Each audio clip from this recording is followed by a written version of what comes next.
Jour 50 où j'apprends le coréen et aujourd'hui c'est la troisième vidéo sur la conjugaison irrégulière au passé et on va parler des verbes et adjectifs dont la racine se termine par la voyelle E. Donc quand on a une racine qui se termine par la voyelle E, le premier truc qu'on va faire c'est regarder la dernière voyelle qui se trouve dans la syllabe juste avant la syllabe où se trouvait le E.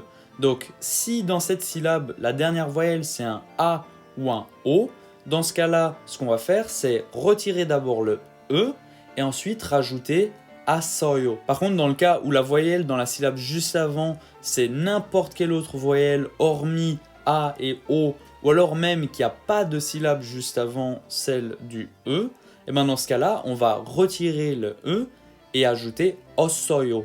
C'est parti pour les exemples. Si par exemple je veux conjuguer au passé le verbe apeda, avoir mal, je vais prendre la racine, ape, il finit par E, donc je regarde la voyelle qui se trouve dans la syllabe juste avant, c'est un A, et donc je vais retirer le E et je vais rajouter asoyo.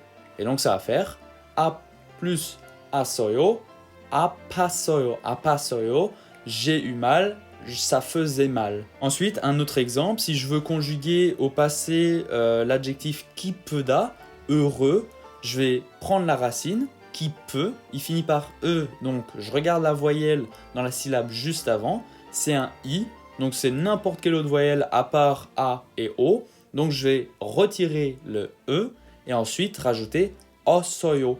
Donc ça va faire kiposoyo, kiposoyo, j'étais heureux. Dernier exemple, maintenant si j'ai envie de conjuguer le verbe seda au passé, donc seda c'est écrire, je vais prendre la racine, se, donc il finit par E, je regarde la voyelle dans la syllabe juste avant, il n'y a pas de syllabe juste avant vu qu'il n'y a que la syllabe avec E, et donc dans ce cas-là, on fait pareil que juste avant, on retire le E et on rajoute osoyo. Et donc ça va faire sosoyo, sosoyo, j'écrivais.